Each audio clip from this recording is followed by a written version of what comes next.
Exalted patron of this episode is Ratlet. Thank you very much for all the support to SFO community. You are great. Hello everyone, Vendris here. And I am the Loose Noose Moose Goose. And this is I Don't Know podcast because we don't know a lot of stuff but like to talk about them. And we are back after a very, very, very big break. Sometimes I think they file that under self-care. So we weren't neglecting the podcast. We were keeping up with current modern trends. That's what I'm going to go with. Yes, I would say that we were so popular that we had to take a break. Yeah, it checks out. Yes, the podcast was so popular. It destroyed Spotify, For one day it was not working. Suffering from success. Yes. Overall suffering from success. That's how we can call our podcast. But we are back because Warhammer 3 was just released almost a week ago. We were waiting for it for how long? 6 years, I think. Yeah, and I felt every day. Yeah, I remember the time when we had Warhammer 1 and they said that there will be a trilogy, and the fact that Warhammer 3, there were Russian leaks that mostly confirmed over the years, and were saying that the Chaos Gods will be only in the third game. And I, as a big Chaos lover, was very disappointed, but time passes and we are at this point. We can play our favorite Chaos Gods right now. It has been so. It has been painful. It has been painful as someone who also my first interaction with Warhammer in any medium was fantasy and the Tome of Corruption and the roleplay game with Chaos. And ever since then, I've been really huge into the Chaos factions as well. And I was so big into Tzeentch when I first read about him, and just every day when Sartorial came out in Game One, it's like they're gonna add the greater demons and stuff, and then it didn't happen, obviously, and I was just heartbroken. But now he's here, and I'm really excited.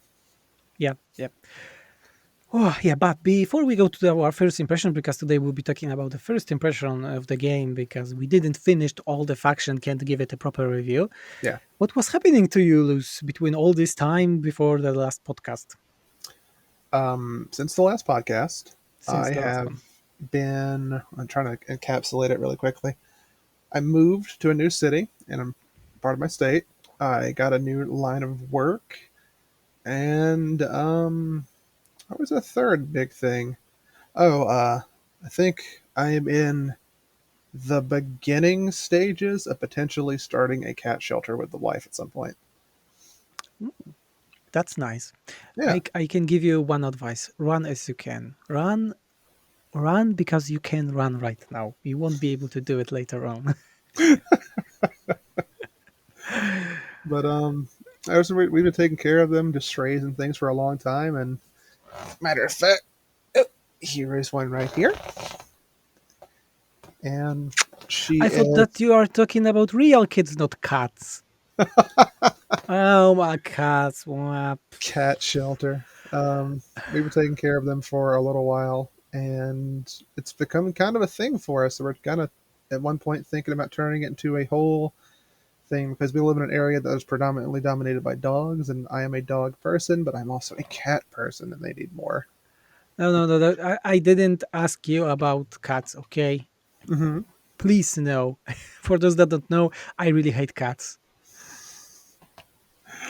I'll relay the news to this one. I don't think she's going to be too bothered by it, though. Not to the point as I don't like and hate ogres, but I'm not a fan of cats. I don't know. I don't think anything else matches the ogre hate. Okay, if the camera wobbles, I'm going to go ahead and warn you, that is a cat running behind my monitor. Those that are listening to us won't have such problems. Oh, that's good. They won't have such problems, and that's also understandable. Okay, so what I was doing for this time between our podcast, and first of all, we finished the Warhammer 2, SFO2 for Warhammer 2. So the mod is entirely finished out there. There's like a very small secret update that will be released in coming days.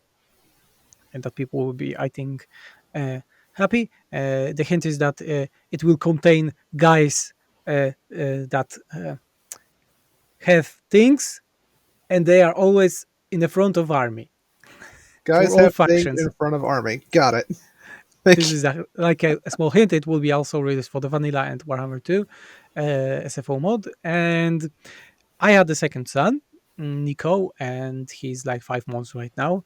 So there are four of us, and I have to say that it is a struggle, but it is a struggle that I would gladly do all over again and again, because How having very it's a hardship, but it's like a very rewarding hardship, I would say. Yeah, it's like trading. It's like trading out sleep for spiritual growth or something. Yeah, more or less. Oh, and the last thing, I started the development of my own game with a dedicated team, but We as can't the talk about it. first, I cannot talk about it. But I can only say that we are right now on the visual parts of the game. That takes the most of the time. That is also the most important for the development process later on. I'm excited to hear about that as more news is allowed to be disclosed to us in the future. When the NDA that I did will lift off, we can talk about it. But right now, no one can speak about it. No one that is working on the project. Not even this thing. Cat attack. For those that listening to us, cat just attacked Luz. There's always one orbiting around me somewhere. I have Yeah, to. you look at the cats from everywhere. Like from the back, one from the beard, and everywhere. It That's how feels it's like looking that right now. sometimes. There are five that are constantly. One or two are always within arm's reach. They like to gravitate around me for whatever I have reason. friends that had a cat, and now they have a kid, and they said openly that they are thinking about giving this cat to their parents. Oh, Yeah, goodness. it's having a small kid with a cat is problematic. At least that's how they are saying right now. I don't have cat. I only have little kids, so can't compare it. I used to hate them when I was a kid. I'll tell you that much. And I, Did you just suggested that I am a kid? no, not directly. You're very observant, Venris. No, Yeah, I'm thank also. you, I don't thank know. you. As a kid, I met a really, really mean one who attacked me. That kind of colored it for the next 25-ish years, but I got a good relationship with him now. That's good. But about underaging, I get people underage me quite often. By the way, How old are you? how much would you give me? I don't know, about 21. No, I don't know. Not older than 30, honestly. I'm older than 30. You take good care of yourself. You look good. Thank you, thank you. Yeah, even with this scar of mine, because this is a corn cosplay, by the way. Those that don't know me, this is like this a good part of having kids. They help you doing cosplays. Yeah, instead of buying expensive makeup to get scars, just play with your child. Yeah, yeah, yeah. That's how it is. And with this unfunny accent, we can move to the main topic. So, first impressions and the release of Total War Warhammer 3, the last game in Warhammer Fantasy Trilogy by Creative Assembly. Wow, It's a lot. it is here, and we had lunch on 17th. It was 9 a.m. Central European Time. There was a preload version before, so people were able to play it way faster when the game was released. And how was the state of the game on release, Luz? Mm, How it is still, because we are still before any patch. without getting into specifics, Let's these. compare it. No, let's. It will be easy. Let's compare it to the launch of Warhammer 2 and Warhammer 1. My God, those were so long ago. I would say about. It really has been so long. I would say compared to the launches for one, it is better because there is less frothing hate over day one DLC. And as far as the launch for two, I'm gonna say it was better than the launch of two as well. Honestly, Yeah, yeah. I would say that it technical state. I would compare it to Warhammer One because it doesn't have as much problems. Hmm. Uh, but if we compare it to Warhammer 2, then it's way better launch state, like Much, much better. miles better. We talked about it several times. The launch state of Warhammer 2 was just atrocious, bad. Was really, really, really, really terrible. What about the content? The amount of content if we compare them to the previous games? Content from release for game 1 and 2 compared to 3. I'm going to say 3 has them beat for release content. The factions have more depth. You can do more with them.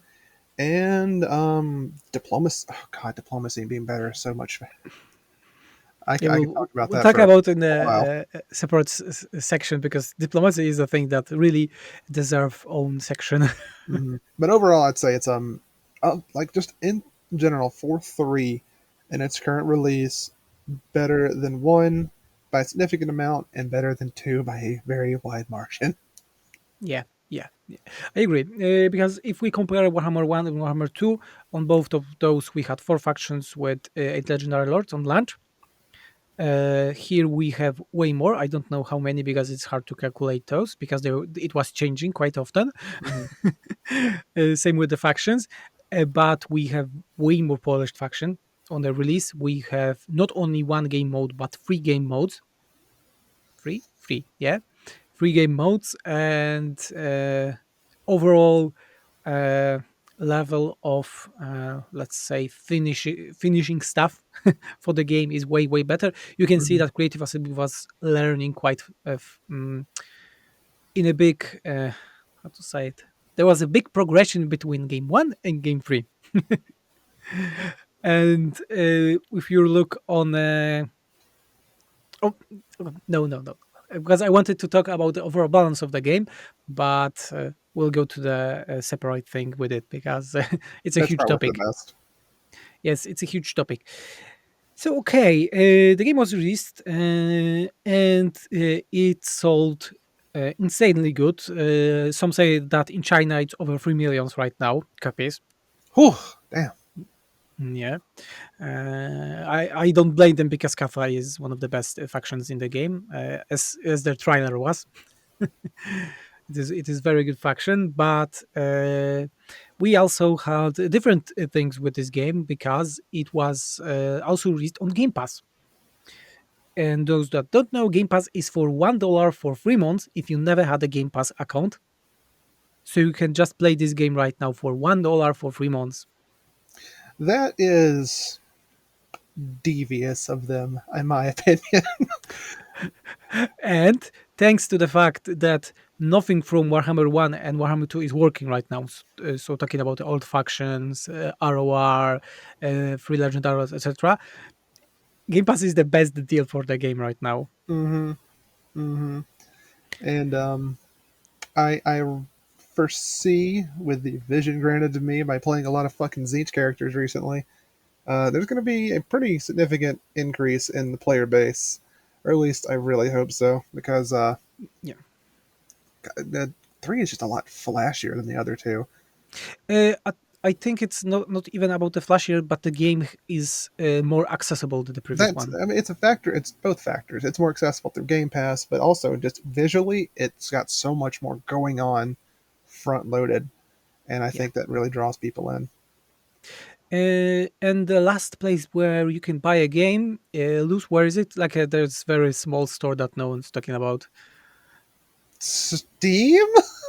No, Epic Game Store. Oh man, I'm gonna remain silent on this topic. I totally forgot about. Yes, there's something like Epic Game Store, and the game was also released there. But um, let's be honest, without any confirmation that the game will work with the previous ones that you will need to have on Epic, you are like, Hmm. okay. No, Game Pass is a better deal. a Let's be lot of honest. money Right got now. spent on Steam for the first two games. I'm gonna just stick to Steam and I'll be fine. Thank you. Yeah, yeah. Uh, yeah, so game sold very good. Reviews are like a bit mixed right now, but only because there was a review bombing on the game, Hmm. and this is that topic because it's linked to the how the game marketing was managed.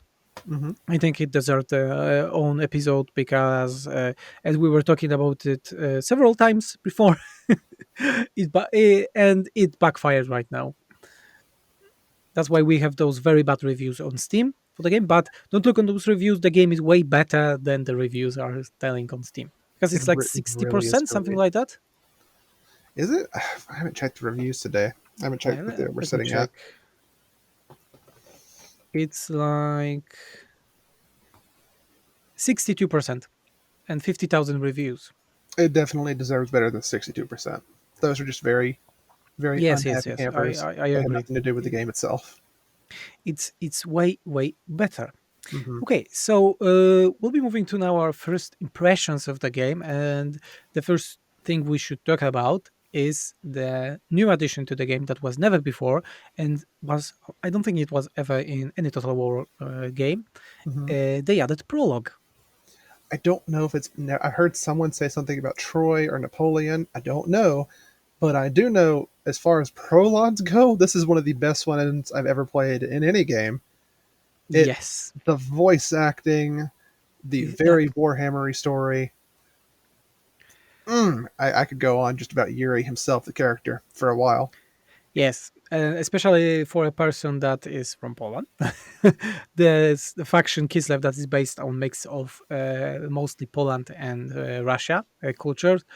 I have to say that it's very faithful to lore. It's very well acted. Have meaningful RPG choices, let's call it, like adventure. It's quite short because it's 3-4 hours, something like that, Yeah, and explains all basic mechanics of Total War in a very understandable way. yeah. It doesn't just throw you in, like give you like four or five things you got to do at the same time. It's very, even as someone who's been playing Total War games for about a decade, it's just the way it sets you through it. It felt slow as someone who knows what they're doing, but it never felt tedious at the same time, which I think is a very fine balance to try and to hit. Yes, I was afraid that when you're starting, because how to describe this campaign? It is like you are playing only a lord Hmm. in a campaign, but you don't have any surrounding around it. As you progress, move your lord on a campaign map, the world opens for you slowly but slowly. Something like that. It's hard to describe for someone that's playing Total War series for a long time because this is like entirely new experience in this Hmm. series.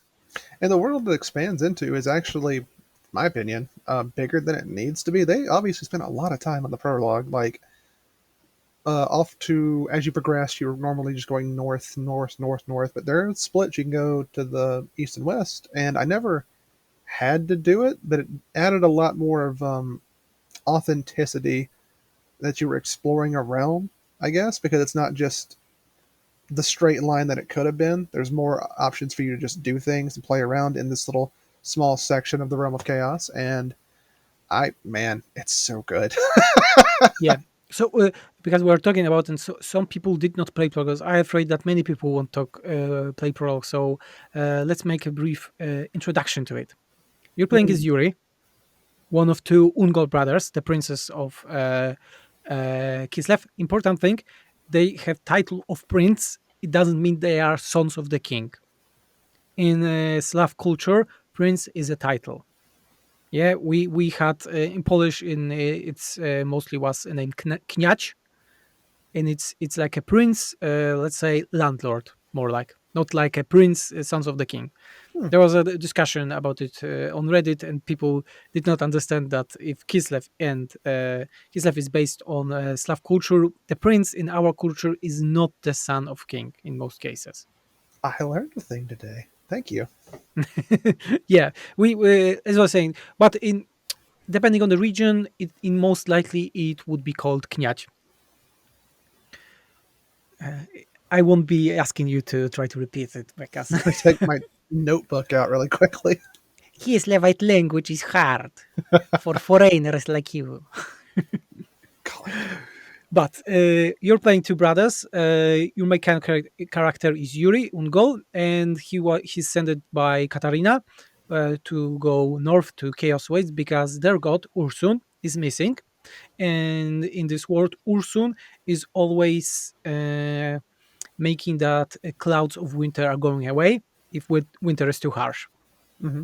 And he did not done this for over 7 years right now. So very hard winter is attacking Kislev, and everyone is freezing to their death. They should just start selling ice to Empire or something. Let it But go. they did not. And with Yuri, you are going to North, and you are discovering the secrets of uh, uh, missing of Ursun. And I'm not going to tell anything more in terms of story because it's a very good piece of Warhammer story. Hmm. And I seriously, if you haven't played the prologue, go try the prologue out just for a little bit more background into what's happening in Warhammer 3. It's not a waste of time. It's not just like, oh, I know how to play the game. It's not that. It's not like a starting battle and then they set you free. It's a fun experience, and I would recommend it to anyone who enjoys this Warhammer series of games. Yes. But there's not only the good parts about the prologue because it's not the thing of the prologue. Mm, The game itself, when you launch a new campaign, you have this cinematic that you always need to skip in the main menu. yeah. And this cinematic spoils you the history from prologue. Not all of it. This is a good blessing that not all of it is spoiled, but the very main plot point is spoiled out there. Hmm. And I think this is a travesty, especially how good the prologue is. Yeah. I don't like. I don't know how they could have done it better. I haven't put any thought They into should have that. just removed this part, this one sentence, and a cutscene from prologue that is taken. No, say the Ursun is being captive, nothing more. That would be good enough. That would be good enough, really. And you go to the prologue, and the story from a making pain is way better thanks to it. Hmm. Hmm. The playing the prologue actually helped me. I'm not going to say anything else, but it actually made the decision of what faction I'm going to try first for me. Yeah, same for me. It really we'll make the podcast with spoilers because the story of Warhammer 3 as Hmm. overall story of this game, it's the best in the trilogy. It is. It really is. It's not even It close. it had some problems like we just talked about them. Some things were spoiled by trailers or are spoiled by clicking wrong button in the menu Yeah. without ending the prologue. But overall, I think the story is very good Hmm. and it's giving very uh, good, let's say. Um, we need to make podcasts more often because I'm missing English words right now. Oh man. Like giving you plans for future, you know. Hmm. We'll make more. We'll do more, and we'll have more that we can say. I don't want to do one this close after launch and spoil everything in the first podcast. Even if there is a ton of Yeah. spoilers out there, I don't want to contribute to it. Yeah, this is the sad part. We have tons of spoilers everywhere, and yeah. But okay, the prologue, very good, fantastic thing. If you did not play the game just yet, you are going to play it this week. Play prologue first. Hmm. Even if you are a veteran of the series of Total War Warhammer, play the prologue first. You will thank us later It's so nice. because it's so good to play the prologue first. The campaign is way better thanks to it, and just the story is itself is better. Oh, and we didn't said that prologue have own units, own buildings, and own technologies, and even own skill trees for lords. It's like its own mini faction just for the prologue, which is I've heard people complain about. It's like they should have spent more time on X or Y. It's like, man, come on. Yeah, this is still so good. So It is a no, good prologue. I kinda. You know what? I'm gonna save that until we do the prologue podcast. Yeah. Or the spoilery He- one. There we go. no spoilers, no spoilers, no spoil it. Okay, so prologue is one of the modes that we have. We have the main campaign Realms of Chaos, when you can play all the factions. Mhm. We have Troubles in Cathay. I don't remember the name. Something with Cathay. So you have map only of Cathay. Mhm. And the last one is mini Kislev campaign with even less players, so 3 players. And the game supports co-op to 8 players. And I'm real sad. My usual co-op buddy for Warhammer games does not have a strong enough computer to play Game 3. You didn't ask me to play it, you know. Do you want to play co-op, Venris? No, See, there you go. no, I would gladly play, but the Kislev one because it's very short for 2-3 hours, and I would gladly play it with someone. Because I also didn't have time to play co-op. I had an invite to the big co-op this Saturday with some YouTubers, but weekends are time for kids for me, Hmm. so I wasn't able to do it. But yeah, those are the main modes. And what do we have here? First thing that would go to your eyes when you open the game is changed UI. Luz, tell us I about the love UI the changes. changed UI. I love the changed UI so much. It is. I feel like it conveys information better. It is more visually pleasing to look at. I I'm not the guy to talk to about UI stuff. Which HN had like input for this, but overall, I find it to be like out of all 3 games, it is the most. It is the best one. It, I don't know how to put it more concisely or elaborate on that point. I have to look at it, I guess. I mean, The thing is that Warhammer 1 and Warhammer 2 had the same UI. mhm. There were almost no changes between them, and Warhammer 3 went entirely different part. It's let's say more how to say it, like modern, let's call it. Modern's a good word. More vertical, I guess, is another way to put it. Yeah, and I think that the changes were made because it now supports many new improvements, mechanics, and things that are based on it. Hmm. I can't Not wait to see all, how some of the old stuff gets transported into the new UIs. yeah, me too. But as you were saying about it, it's a good UI. I was, to be honest, before the release, very concerned about it. On gameplays, it was looking bad, Yeah. but when you're starting to play it, it really sinks to goes into your veins ASAP. But it has some problems. Not everything was, let's say, moved properly. Let's call it. I think those are the things that I will be talking can be fixed. First of all, the custom battle. When you pick the custom battle, Hmm. and when you're clicking on a unit, all their abilities are in a line, from up to down. Yeah. And the problem is that for lords or more complicated units, you need to scroll down, and the scroll button on mouse is not working on it. You need to always do it manually. Really? I didn't know that in custom battles. That Yes, is very odd. Don't like that. Although, yeah, speaking of, like, um, I may have just missed it all the time in the previous Total Wars. Um, but the ability to get an expanded menu of what all of your units' abilities are, I find that to be really, really nice because the problem I used to run into is I'd have units with so many abilities overlapping each other in the little unit card that I couldn't put my mouse pointer over the one I just wanted to look at. yeah. This is good, but in battle is fine. But that you need to scroll it, but the scroll button is not working on it. Yeah, that needs to be So fixed. that should be fixed. And other thing, I have problems with new abilities in cards because they changed that it doesn't have indicator who it affects. In Warhammer 2 and Warhammer 1 was who it affects would be self, enemy, enemies around, allies around, etc. Now it's like ability type hex area and a red icon, let's say. Yeah, I mean, And it's for me, it's not that visually pleasing. And sometimes when I look on the ability, I need to think for a few seconds what it does, for who it does. Hmm.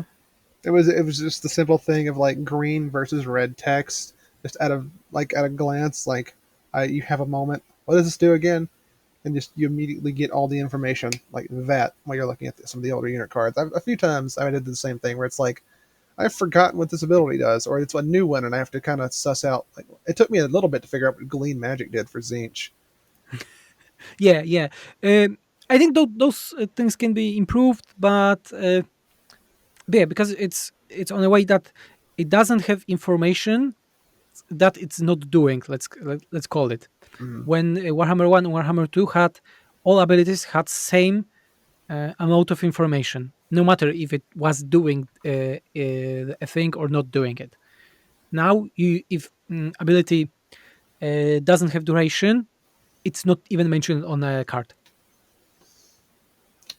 So but you need to figure out some things. It's more clear, but it's better. it you could argue that it respects your intelligence more. I guess it's like, oh, you don't need color cues and everything else to figure out that the damage spell you click on enemies. I guess if I'm playing devil's Mm, advocate, but mm, honestly, they should have more concise and clear UI for this, yeah, at yeah, least for yeah. It, spells or it, it something. should be a little bit better when in terms of adding stuff from Warhammer 2. But a good thing is that what mods did and SFO especially, we have damage values. We have damage values and healing values because healing was changed to percentage right now, which I is love that. fantastic change. But in terms of damage values, I'm not happy because with spells like bombardment, with spells like explosions, you don't have a radius or a number of missiles Oh, mentioned. you're right. Man, And just something as I just don't even think about. That'd be really good it information to really have. confused me several times. And I was like, "This is one projectile, and it's written big explosion AOE." Okay, but how big? What does a big mean? Yeah, it's kind of a nebulous term. Yeah, very. But yeah, there are some also changes that really make people angry right now. That the race occupation options are all the same for the all factions. Yeah, I can understand why they did it, but it can still be fixed. Would just require new icon types in such style for all the factions. But I assume they didn't have time. For now, it's fine. yeah, it's not going to ruin the game for me, but it could be some love. Yeah. Something more to add in the UI department? Um, mhm. I like how I like. Well, it's not really a UI thing, but I'm thinking of like the character UI, the ability to fuse or get rid of magic items to get better ones or to get gold out of them. But that's not really a UI thing. It's just a neat thing. Oh, it reminded Yeah, me of it. we will go to the gameplay stuff. Let's go with the. We're talking UI, so graphics. Luz, how are the demons of Warhammer Fantasy? So, in the first time in history, we have a game with all Chaos Gods demons in one game because in most cases it was one, two, maybe three gods. There was like a hack and slash game of Warhammer that had all gods stuff, but let's not talk it about it, please. Yeah, Chaos Oh, Trash or something like how it was called, and we have all the demons at once in one game. What do you think about the new models and visuals? well, first off, there are things that are depicted in Warhammer Fantasy that cannot be marketed as easily for a game like this. So, with respect to that, I think they look fantastic. Some things are not what I remember them supposed to be looking like, but that's not really that bad. I mean, chaos, mutation, demons change. It's fine. I think they look great. I think my Yes, favorite one at a visual, out of all of them, I really like Kairos. I really do. He could look older every and more winter question, to and me. you will always answer Zinch, I assume. No, no, no. It was a really hard toss up between that and Scarbrand. Scarbrand looks just And his insane. animations are They're so so meaty. good. the moment like he's standing and tries to swing his axe, to get the momentum, and he swings. Mm-hmm. Mo- Yeah, the Scarbrand animate is fantastic in terms of Scarbrand animation. is a whole. I don't know. I don't want to be that guy, but it's everything that I wanted a Scarbrand character to be in the series. He is just a train full of hate. His movements reflect that. His face and body is crazy. And whenever he shows up on the map, I get nervous immediately. Yeah, everything is looking way even way better than Warhammer 2. It's especially visible on maps Mm-hmm. because we have Chaos Realms right now, and those looking fantastic. Really, there is the Nurgle map when you are in giant carcass of a body that only brain is left, and this brain is moving, this giant brain on It's the so end of the cool. carcass, and it's like, and you are beneath it on this map. I even have screenshots on it, and like, wow, the visual storytelling of it, it's fantastic. The people who worked on the Chaos factions really enjoyed what they were doing. You can tell it's Yeah, all so nice. yeah, visually. We They're are not they're talking. speaking of Nurgle, I just it's the GIF thing everyone who's played with the Greater Demon has seen of a great unclean one relieving himself of some Nurglings, Yeah, and just those things are make you happy. I The thing, it's the so things. accurate, but I don't want to see that. Yeah. But besides the demon, we have Kislevites, we have Cathay, ogres. All those models also look fantastic. But let's face it, the demons looking are the best because of their twisted forms, different animations, especially the Slanish ones. The Nurglings are insane how they are moving. Really, Hmm. the amount of animations that they have is like you're never seeing, almost never seeing the same thing when looking on them.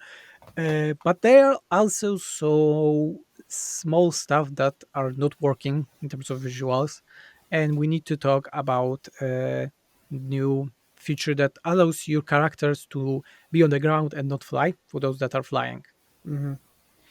And it's bugging like hell right now. Yeah, in general, um, there are a few things like the graphics. I used to be able to run Warhammer 2 at max settings. In Warhammer 3, I cannot, and I cannot suss out why that is the case. Yeah, there are many theories about the performance right now. I lost around from 5 to 10 FPS. I'm still playing on Ultra, Mm. but there are wild theories that the anti-piracy measurement, so the Nuvo system, is responsible for this. Ugh, de Many novo. people are reporting constant crashes of the game. I did not had any crash. I The haven't only crashed thing that out. I have is that after the end turn, when the game is a little bit later on, like around turn 50, when I click end turn, the game start to shatter, Yes, like I do have really that. lags. And when the turn ends, I need to wait like 5 to 10 seconds to do anything because like game freezes Hmm. for that time. But It besides that, does. I don't have major problems that people are reporting. So performance wise, it's better than Warhammer 2, because I remember that Warhammer 2 was barely working on my actual PC. Yeah, God. But in general, it is a lot better. At the beginning of the game, everything is really buttery smooth.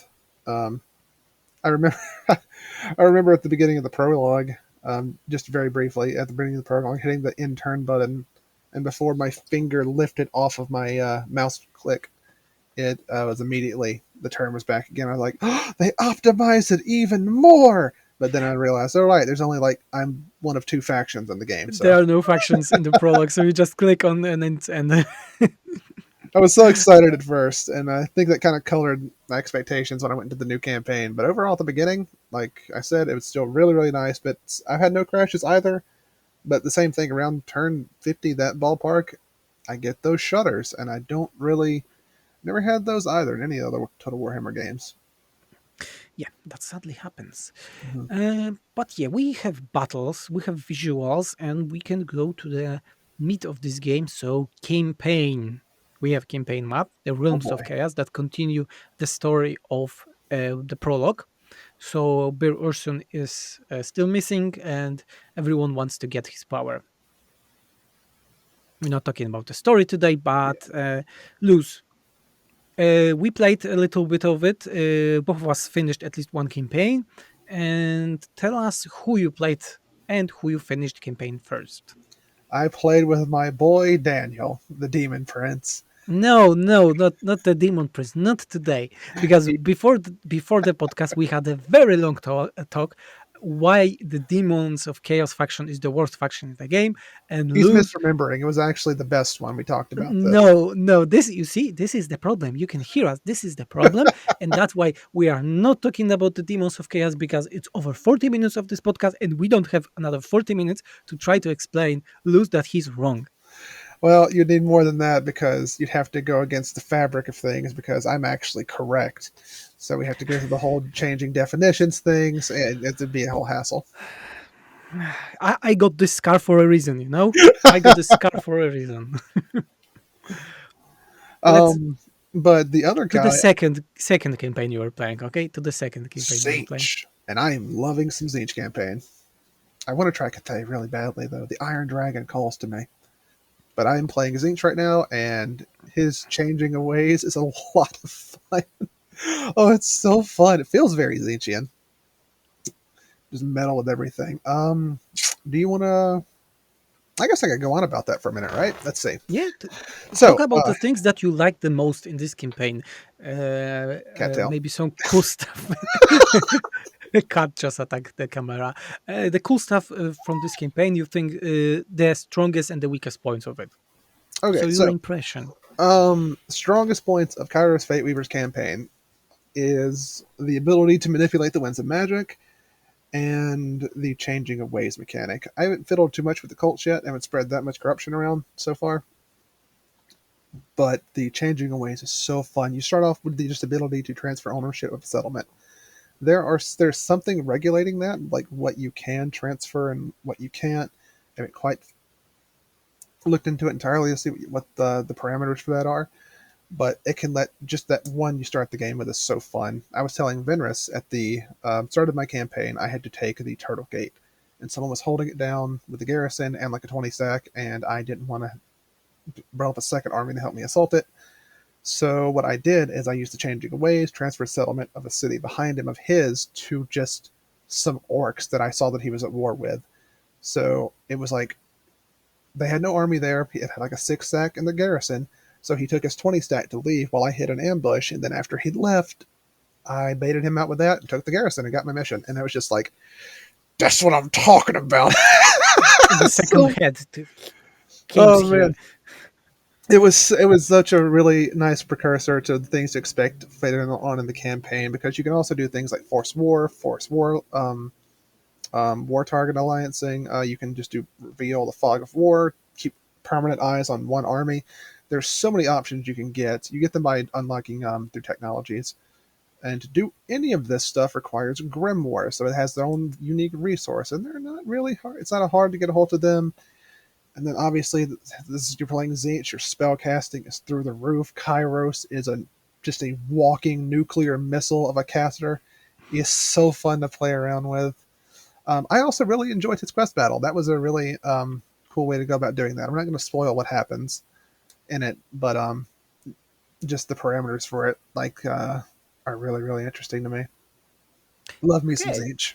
So looks like that you have way more options to play. So it's not like classic Total War anymore. No, there's a lot more going on there in the Zinch campaign. You're more widely involved with the world around you instead of just your own warfare and battle plans. There's a lot of that. It's a lot of range attacking and casting stuff everywhere. So many blue horrors everywhere all the time.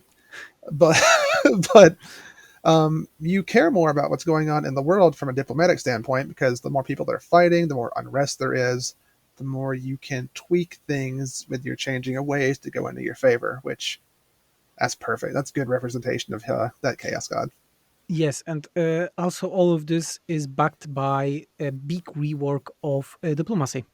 I love love it. I love the new diplomacy Me rework so too. It much. it depends really on the faction because some factions like Korn doesn't use it at all, Yeah, I don't care. in most cases. But like yeah, I'm playing Catholic right now, and it really feels good to have Mhm. those quick deals. You have exact values if you will be able to do this arrangement or not. It's looking fantastic. There's no Looking there's and much less working fantastic. guesswork. I love the outpost mechanic, cat attack. Okay, let me just.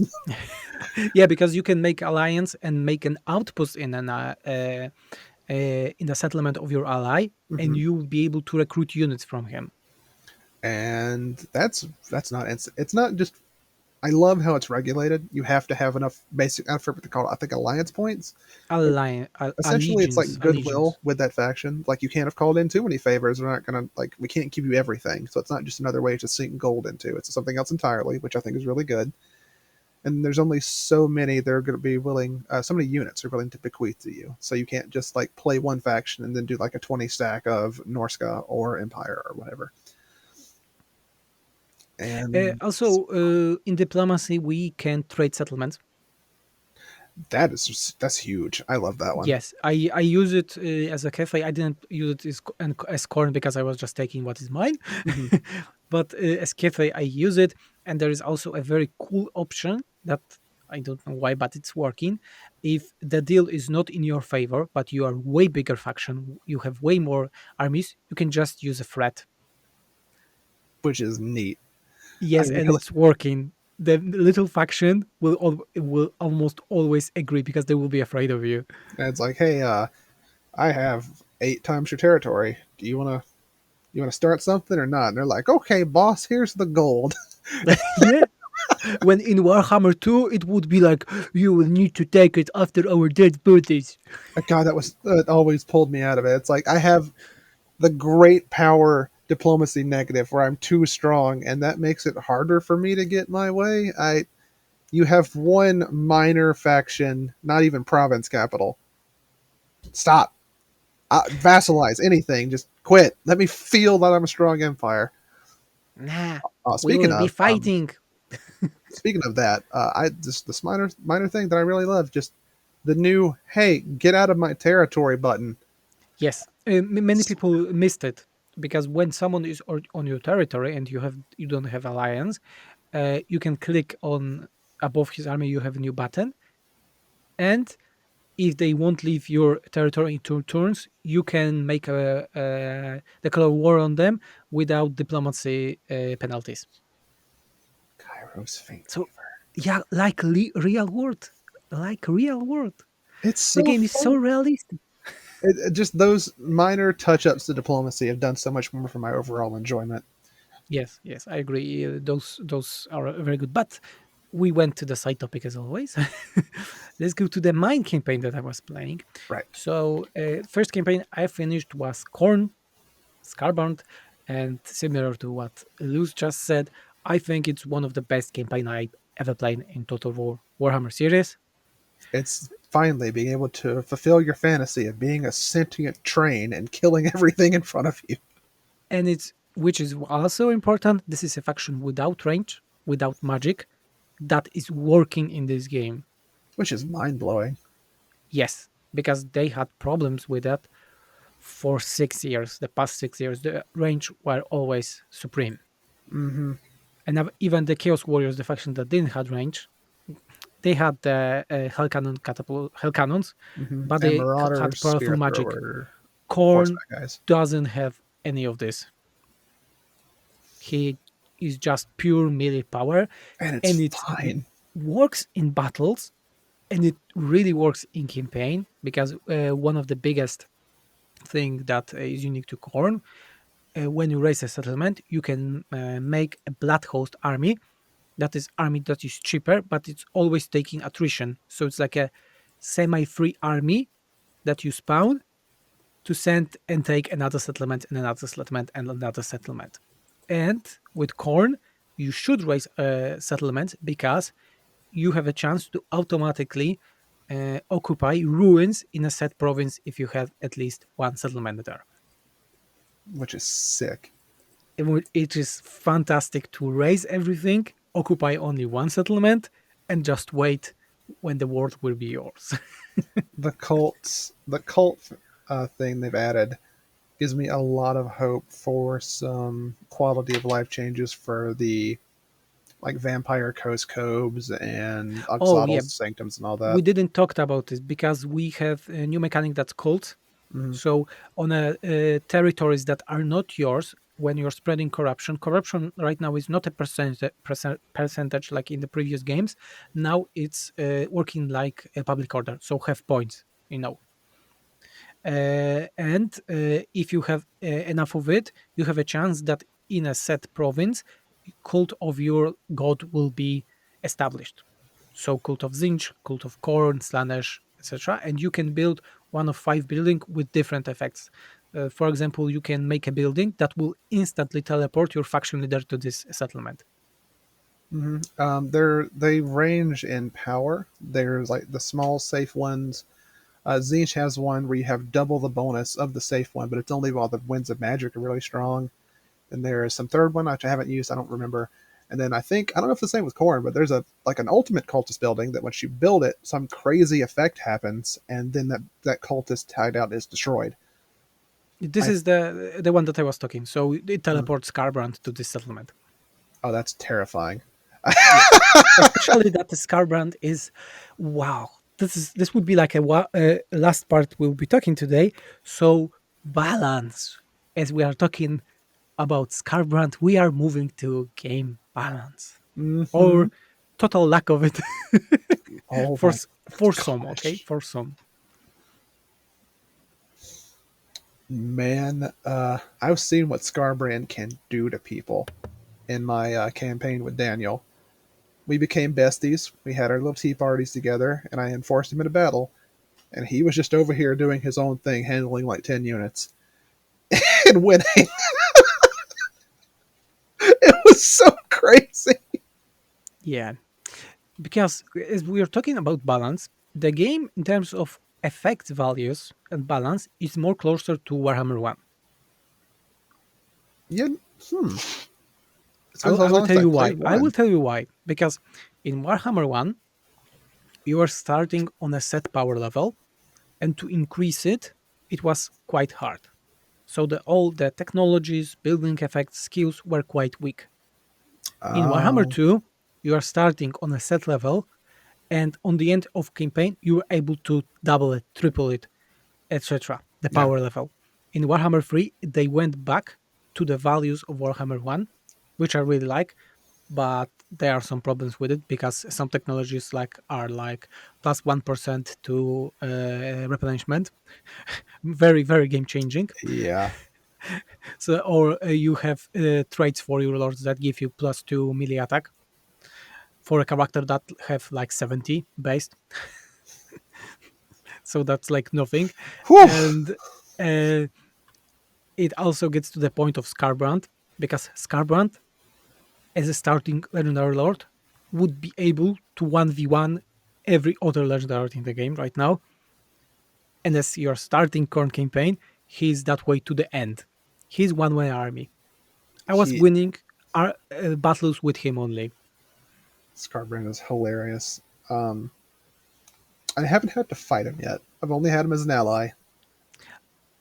For my 147 turns, when I had over 70 settlements at the end, I think, when most of them were Scarbrand taking, because I always had Scarbrand on the front taking stuff, and two armies in my let's say landmass when they were protecting, and Scarbrand never went below, let's say, 40% health in any of my battles, and I was sending him against whole stacks sometimes. Like I said, finally able to just play a runaway train. He is just hilarious. I'm gonna kick you. There's nothing you can do about it. Yeah, but this is a problem of, I think, all single entities in this game. I like that they added the wounds trait. Uh, what do you think from where the wound system was first I don't know, implemented? man. It's probably some entirely new thing they came up with by themselves. Yes. Nothing like that was implemented almost 2 years ago. Yeah, just like how Arcane Conduit is like a passive thing now. Do you have a feeling that many of the changes were very inspired by SFO? I have went through there several times. And I was like, "Is this vanilla? I feel like this used to be different. It's definitely different than two. Why does this feel familiar? Oh wait, that's happened a couple times now." Yeah, there are several stuff are very familiar, which is good. They are taking good parts from mods, not only SFO but other mods. I'm very happy that they're taking this. But as I was saying, the squish of all the new effects and stats went very uneven, I would say. Yeah, Because, for example, the unique skill line of Scarbrand is uh, it could not exist, and it would not change Scarbrand power level. It's terrible. he would still be One the of it best. is giving Vanguard to Scarbrand. Unique skill line that you unlock on level 13. It gives him Vanguard. It's like, okay. For example, Meowing skill is increasing the reload time of all her units, range units for army by 20%. Significant, Yeah. but And both are unlocked on the same level. but to be fair, Scarbrand is an army, so it's like Vanguard for your entire army almost. Yeah. You really can't overstate how crazy Scarbrand is. Yeah. But it's fun. It's fun at least. How would he do in a 1v1 with like fully geared up Kolek, do you think? Would it be close? Mm, hard to say. He also had very crazy animations, Scarbrand, so I think Cole could lose it. I've actually heard that the AI for like dueling lords is kind of wonky sometimes. I haven't seen Oh it myself happen yes. yet. Oh yeah. This is the thing that we can talk about on the end. There are some very strange stuff in the battles, like really strange stuff. Like units are just blobbing to each other and stop to fight. And Hmm. I had it very often. I had to click like crazy so they start doing something. Hmm. Legendary lords that are flying stuck on objects in the map. Mayoing today, when I transferred her to dragon, she just stuck in the air and I was not able to move her Hmm. until I transformed her back. Uh, on new siege maps, because there is a siege rework. We didn't talk about it. I think we'll just leave it for the separate podcast. The siege rework also have its own problem, units stacking on walls, etc. So in terms of battles, I think the game is unstable. It Sometimes needs. there are problems.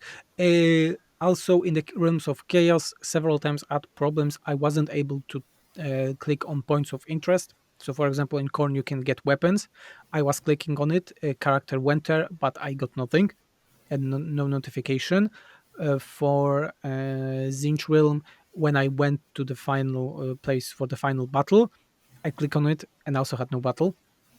I had to restart the game, and then That's. it worked. I count myself as lucky. I haven't had any glitches or whatever you want to call them that have been that bad yet. Yeah, but those are minor thing, and I think we can go with our overall conclusion and the first impression. So, Luz, in 2 sentences, what do you think about Warhammer 3 after this weekend? In 2 sentences, I really love Warhammer 3, and as soon as this podcast is over, I'm going to go play it some more.